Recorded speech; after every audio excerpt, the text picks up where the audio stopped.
প্রিয় ভিউয়ার, আপনারা দেখতে পাচ্ছেন প্রচুর পরিমাণ মালবাহী ট্রাক এই কাটাখালী আটকে আছে।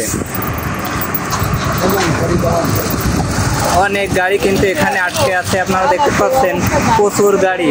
কারণ বাগেরহাটের 4 আসন বহাল রাখার দাবিতে কাটাখালী হরতাল চলতেছে এবং এরা কিন্তু রাত থেকে আটকে আছে, কারণ অনেক গাড়ি রাত থেকে আটকায় দিচ্ছে। ঠিক আছে,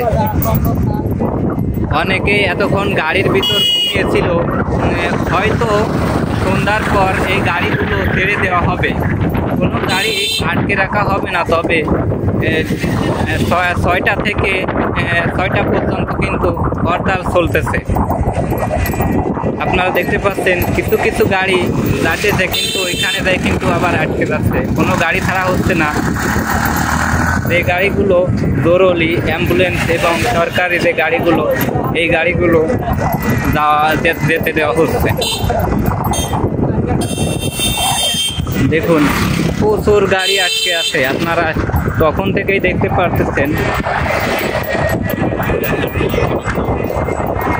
প্রায় 1000-এর উপর হবে গাড়ি কিন্তু আটকে আছে, 5-6 মাইলের বেশি গাড়ি এইভাবে আটকে আছে। দেখুন টাউন নোয়াপাড়া। ভিডিওটা আর বড় করতে চাচ্ছি না। বাস্তবতা টিভি, বাগেরহাট।